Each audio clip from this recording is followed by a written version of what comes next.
Hello guys, welcome back to my YouTube channel RD study 99। और इस video में हम पढ़ेंगे कास्ट सिस्टम से रिलेटेड 15 इम्पॉर्टेंट एमसीक्यूज़ को, यानी कि जो जाति व्यवस्था है, जाति व्यवस्था से रिलेटेड 15 महत्वपूर्ण प्रश्नों को, जो कि काफ़ी हेल्पफुल होंगे जो बीए थर्ड ईयर के एग्ज़ाम होने वाले हैं उनके लिए। तो वीडियो को हम शुरू करते हैं। यदि आपने हमारा चैनल अभी तक सब्सक्राइब नहीं किया है तो प्लीज़ हमारे चैनल को सब्सक्राइब करें और बेल आइकन दबाना ना भूलें। तो बढ़ते हैं हम हमारे पहले प्रश्न की ओर। तो पहला प्रश्न है हमारा, जाति व्यवस्था स्तरीकरण की एक बंद व्यवस्था है क्योंकि ऑप्शन नंबर ए जाति धर्म के निकट रूप से संबंधित है, या ऑप्शन नंबर बी व्यक्ति की जाति जन्म से निर्धारित होती है जिसे कोई बदल नहीं सकता, ऑप्शन नंबर सी जाति का निकट संबंध परंपराओं से है, या ऑप्शन नंबर डी जाति का निकट संबंध मूल्यों से है।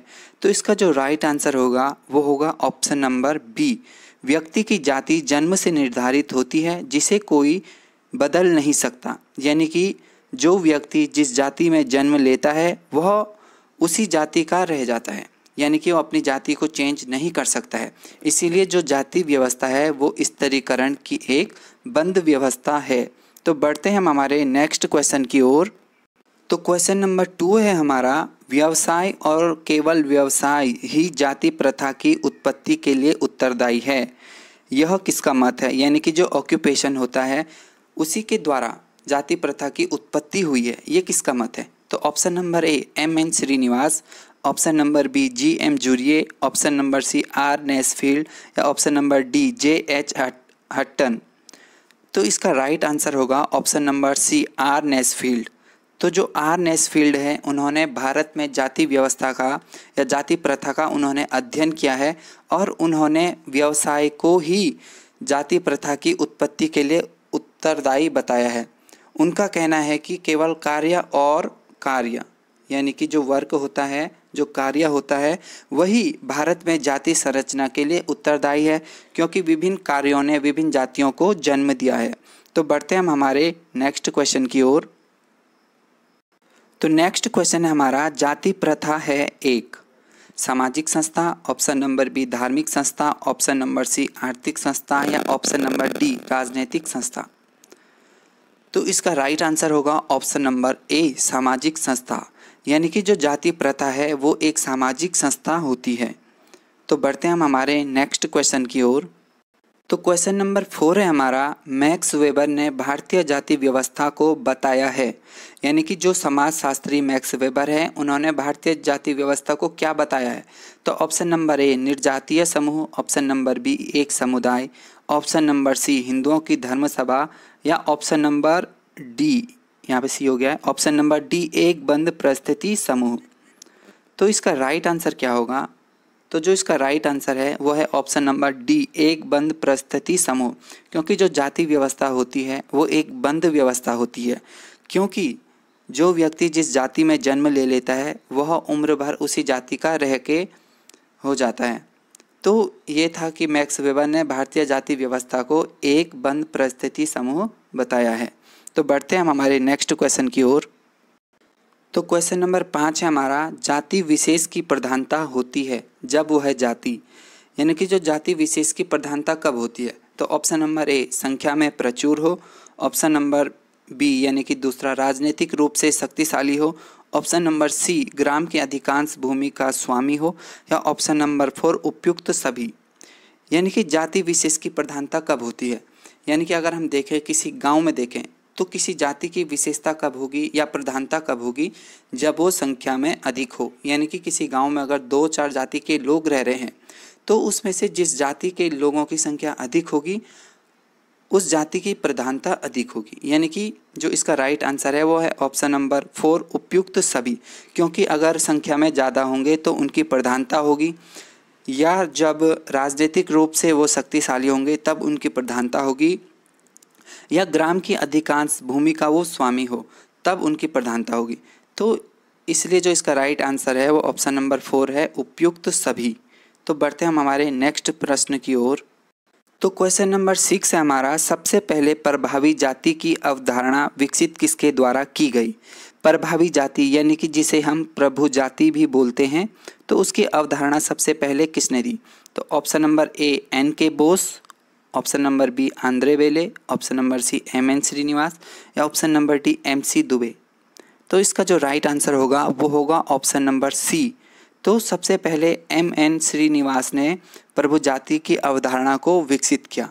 अगर हम प्रभु जाति की कुछ विशेषता देखें तो जो प्रभु जाति होती है उसकी उच्च सांस्कृतिक परिस्थिति होती है, उच्च आर्थिक परिस्थिति होती है, या वो संख्या में ज़्यादा होते हैं, और इनकी जो राजनीतिक स्थिति होती है वो भी उच्च होती है। जैसे कि हमने इससे जो पहले वाला प्रश्न था हमारा, उसमें देखा था हमने कि वो संख्या में ज़्यादा होते हैं, उनका जो अधिकांश भूमि पर उनका अधिकार होता है, यानी कि उनकी जो आर्थिक स्थिति होती है वो अच्छी होती है।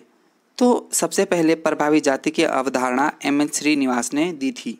तो अब है हमारा नेक्स्ट क्वेश्चन। तो क्वेश्चन नंबर 7 है हमारा, प्रजाति एक प्राणी शास्त्रीय अवधारणा है, निम्नलिखित में से किस विद्वान ने यह कहा है? यानी कि प्रजाति का मतलब होता है रेस, और जो कास्ट होती है, कास्ट का मतलब होता है जाति। तो जो प्रजाति होती है वो एक प्राणी शास्त्रीय अवधारणा है, ये किस विद्वान ने कहा है? तो ऑप्शन नंबर ए बिसेंज एवं Biesanz, option number B Odum, option number C Howell या ऑप्शन नंबर डी जेकब्स एवं स्टन। तो इसका राइट आंसर है ऑप्शन नंबर डी जेकब्स एवं स्टन। तो जो जेकब्स एवं स्टन है उन्होंने प्रजाति को एक प्राणी शास्त्रीय अवधारणा माना है। तो जो जेकब्स और स्टन है इनकी एक पुस्तक है जनरल एंथ्रोपोलॉजी, उसमें उन्होंने उल्लेख किया है कि जो प्रजाति है वो एक प्राणी शास्त्रीय अवधारणा है, और जो प्रजाति की त्वचा का रंग होता है उसका और जो उनकी मानसिक क्षमता होती है उनमें कोई संबंध नहीं है। यानी कि प्रजाति के त्वचा के रंग और उनकी मानसिक क्षमता में कोई संबंध नहीं होता है, ये कहा है जेकब्स एवं स्टन ने। तो बढ़ते हैं हम हमारे नेक्स्ट क्वेश्चन की ओर। तो क्वेश्चन नंबर 8 हमारा, नॉर्डिक, अल्पाइन एवं भूमध्य सागरीय प्रजातियां किस प्रमुख प्रजाति वर्गीकरण के अंतर्गत आती है? Option number A Caucasian, option number B Mongoloid, option number C Negroid या ऑप्शन नंबर डी फिजी। यानी कि जो नॉर्डिक हो गई या अल्पाइन हो गई या भूमध्य सागरीय प्रजातियां हो गई, ये किसके अंतर्गत आती है? तो जो इसका राइट आंसर है वो है ऑप्शन नंबर ए काकेशियस प्रजाति के अंतर्गत आती हैं ये। यानी कि इन्हें हम सफ़ेद जाति भी बोलते हैं। और जो मंगोलाइड होते हैं ये पीली जाति के अंतर्गत आते हैं, पीली प्रजाति के अंतर्गत आते हैं। निग्रोइड काली प्रजाति के अंतर्गत आते हैं। तो जो नॉर्डिक, अल्पाइन और भूमध्य सागरीय प्रजातियां होती है वो ऑप्शन नंबर ए काकेशियन प्रजाति के अंतर्गत आती है।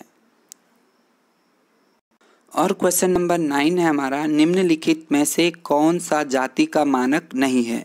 ऑप्शन नंबर ए वंशानुगत व्यवसाय, ऑप्शन नंबर बी अंतःविवाह, ऑप्शन नंबर सी बहिर्विवाह या ऑप्शन नंबर डी पदक्रम। तो इसमें से जाति का मानक कौन सा नहीं है? तो इसका राइट आंसर है ऑप्शन नंबर डी पदक्रम।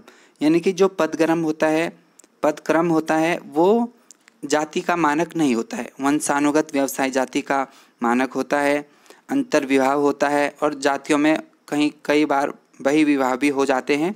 तो इस प्रकार से जो ऑप्शन नंबर डी है पदक्रम, वो जाति का मानक नहीं है। अब है हमारा नेक्स्ट क्वेश्चन, यानी कि क्वेश्चन नंबर 10 क्वेश्चन नंबर 10। और क्वेश्चन नंबर 10 है हमारा, जाति परिस्थिति में सुधार हेतु अभिलाषाएं सामान्य है, पर यह तब तक संभव या उपलब्ध नहीं होती जब तक कि जाति ऑप्शन नंबर ए आनुष्ठानिक शुद्धता प्राप्त न कर ले, ऑप्शन नंबर बी समूह मान्यता प्राप्त न कर ले, ऑप्शन नंबर सी शक्ति तथा विशेषा अधिकार प्राप्त न कर ले, या ऑप्शन नंबर डी शासन में जान पहचान प्राप्त न कर ले। तो इसका जो राइट आंसर होगा, यानी कि अगर हम क्वेश्चन को देखें कि जाति परिस्थिति में सुधार हेतु अभिलाषाएं सामान्य है, पर यह तब तक उपलब्ध नहीं होता जब तक कि जाति, तो इसका जो राइट आंसर है वो ऑप्शन नंबर बी है, यानी कि ऑप्शन नंबर सेकंड है, समूह मान्यता प्राप्त ना कर ले।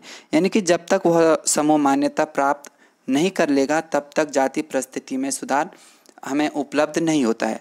तो इसी संबंध में जो एम.एन. श्रीनिवास हैं वो बोलते हैं कि जब निम्न जातियाँ जो उच्च जातियों के रीति रिवाज, कर्मकांड, विचारधारा, जीवन पद्धति को जब वो अपनाती है, यानी कि जो निम्न जातियाँ होती है वो उच्च जातियों के रीति रिवाजों को अपनाती है, कर्मकांड को अपनाती है, विचारधारा को अपनाती है, तो उनमें कुछ परिवर्तन आ जाते हैं और ऐसे परिवर्तनों के बाद जाति परंपरा से स्थानीय समाज द्वारा जातिगत सोपान में उसे स्थान मिलता है और इससे वह ऊंचे स्थान का दावा करने लगते हैं, जो कि वास्तव में 1 या 2 पीढ़ी के बाद संभव हो पाता है। तो ऐसा बोलते हैं एम.एन. श्रीनिवास जी। तो इसका राइट आंसर था ऑप्शन नंबर बी, समूह मान्यता प्राप्त न कर लें। तो क्वेश्चन नंबर 11 है हमारा, मैक्स वेबर के अनुसार निम्नलिखित में से जाति व्यवस्था की कौन सी 2 मुख्य विशेषताएं हैं। यहाँ पे 4 विशेषताएं दी गई है, लेकिन यहाँ पे 2 मुख्य विशेषताओं के बारे में हमने बताना है। तो वो कौन सी 2 मुख्य व्यवस्थाएं हैं, विशेषताएं हैं? तो ऑप्शन नंबर ए सहभोजित्व, ऑप्शन नंबर बी पदक्रम, ऑप्शन नंबर सी शुद्धता या ऑप्शन नंबर डी वैवाहिकता। तो जो इसका राइट आंसर होगा वो होगा ऑप्शन नंबर, यहाँ पे मैं ऑप्शन ऐड करना भूल गया हूँ, लेकिन जो इसका राइट आंसर है वो है option number first and fourth. तो यानी कि सहभोजित्व और विवाहिकता इसका राइट आंसर है। तो क्वेश्चन नंबर 12 है हमारा, प्रभु जाति की अवधारणा मानसिक उपज है, यानी कि जो प्रभु जाति होती है वो किसकी उपज है? तो ऑप्शन नंबर फर्स्ट है हमारे पास हट्टन की, ऑप्शन नंबर सेकंड हमारे पास धुर्ये की, option number C Srinivas, option number 4 Majumdar की। तो जो प्रभु जाति होती है, जैसे कि हमने 1-2 क्वेश्चन में पहले भी देखा था कि जो प्रभु जाति होती है उनकी उच्च सांस्कृतिक परिस्थिति होती है, उच्च आर्थिक परिस्थिति होती है, वो संख्या में ज़्यादा होते हैं, या उनकी जो राजनीतिक स्थिति होती है वो भी उच्च होती है, या जो ग्राम होता है गांव की अधिकांश भूमि पर उनका अधिकार होता है। तो जो प्रभु जाति होती है वो मानसिक उपज है श्रीनिवास की। तो जो एम.एन. श्रीनिवास हैं उन्होंने ही प्रभु जाति की अवधारणा को दिया है। तो इसीलिए ऑप्शन नंबर 3, ऑप्शन नंबर 3 हमारा राइट आंसर हो जाएगा श्रीनिवास, एम.एन. श्रीनिवास, एम.एन. श्रीनिवास। तो अब हम बढ़ते हैं हमारे नेक्स्ट क्वेश्चन की ओर। क्वेश्चन नंबर 13 है हमारा, जो जाति उत्पत्ति के व्यावसायिक सिद्धांत का प्रतिपादन निम्नलिखित में से किसने किया? ऑप्शन नंबर ए धुर्ये एवं Majumdar, option number B Nesfield, Dahlmann एवं ब्लंट ने, ऑप्शन नंबर 3 हाबेल एवं हट्टन ने, या ऑप्शन नंबर 4 रिजले एवं दत्ता ने। तो जाति व्यवस्था की व्यावसायिक सिद्धांत का प्रतिपादन जो किया है वो क्या है? Option number second Nesfield, Dahlmann एवं ब्लंट ने। तो इन्होंने बताया कि जो विभिन्न व्यवसाय होते हैं उन्होंने ही विभिन्न जातियों को जन्म दिया, और नेस्फील्ड का कहना है कि जो कार्य होता है, यानी कि जो व्यवसाय होता है, और व्यवसाय और केवल व्यवसाय ही भारत में जाति संरचना के लिए उत्तरदायी है। तो उन्होंने भारत में जाति व्यवस्था का उन्होंने अध्ययन किया था, तो उन्होंने व्यावसायिक सिद्धांत प्रतिपादित किया, जिसमें उन्होंने बताया था कि जो व्यवसाय है, व्यवसाय ही भारत में जाति प्रथा की या जाति संरचना की उत्पत्ति के लिए उत्तरदायी है। तो इसका राइट आंसर है नेस्फील्ड, डॉलमेन एवं ब्लंट। तो क्वेश्चन नंबर 14 है हमारा, जैविक रूप से भिन्न समूह जो सामान्य और विशिष्ट आनुवंशिकता को निरूपित करता है कहलाता है? ऑप्शन नंबर ए जाति, ऑप्शन नंबर बी वर्ग, ऑप्शन नंबर सी संपदा, या ऑप्शन नंबर डी प्रजाति। तो इसका जो राइट आंसर होगा वो होगा ऑप्शन नंबर डी प्रजाति, क्योंकि जो जैविक रूप से भिन्न समूह जो सामान्य तथा विशिष्ट आनुवंशिकता को निरूपित करता है वो कहलाता है प्रजाति। क्योंकि जब हम प्रजाति को देखते हैं तो प्रजाति का निर्धारण हम जैविक रूप से भिन्न समूह के अनुसार देखते हैं। जैसे कि किसी की जो संरचना हो गई, शरीर की संरचना होती है वो कुछ अलग होती है, किसी का कलर अलग होता है, या किसी के जैसे आँखें कुछ अलग हो गई, या किसी का माथा अलग हो गया, तो हम बोलते हैं कि ये उस प्रजाति का है, जैसे मंगोलाइड हो गया या जैसे निग्रोइड हो गया। जो निग्रोइड होते हैं वो काले होते हैं। तो इस प्रकार से हम देखते हैं कि जो जैविक रूप से भिन्न होते हैं उसे हम बोलते हैं प्रजाति। तो इसका जो राइट आंसर है वो ऑप्शन नंबर 4। और जो हमारा लास्ट क्वेश्चन है वो है जाति में ही विवाह को कहा जाता है, यानी कि जो अपनी ही जाति में शादी करता है उसको क्या कहा जाता है। तो ऑप्शन नंबर ए बहिर्विवाह, ऑप्शन नंबर बी सगोत्र विवाह, ऑप्शन नंबर डी अनुलोम विवाह या ऑप्शन नंबर 4 अंतः विवाह। तो जो अपनी ही जाति में विवाह करता है, शादी करता है, उसको बोला जाता है अंतः विवाह, यानी कि जो ऑप्शन नंबर 4 है वो होगा राइट आंसर। जो अपनी ही जाति में विवाह करता है उसे अंतः विवाह बोला जाता है। यानी कि जब हम प्राचीन समय में देखते हैं तो काफ़ी सारे विवाह हमें देखने को मिलते हैं। आज भी काफ़ी सारे विवाह का प्रचलन है, जैसे गंधर्व विवाह हो गया। प्राचीन समय में हम देखते हैं गंधर्व विवाह, राक्षस विवाह या अनुलोम विवाह या विलोम विवाह। तो इस प्रकार के कई सारे विवाह का प्रचलन था, लेकिन जो अपनी ही जाति में शादी करता है उसे बोलते हैं हम अंतः विवाह। आज भी जातियों की ये विशेषता होती है कि वो अपनी ही जाति में शादी करने पर बल देते हैं और अपनी ही जाति में वो शादी करते हैं। तो ये थे हमारे सोशियोलॉजी से रिलेटेड जो जाति व्यवस्था है, कास्ट सिस्टम से रिलेटेड 15 इम्पोर्टेंट MCQs। तो यदि आपको ये वीडियो अच्छा लगा हो तो प्लीज़ इसे लाइक करें, सब्सक्राइब करें और कमेंट करें, और हमारे चैनल RD Study 99 को सब्सक्राइब करना ना भूलें। तो धन्यवाद।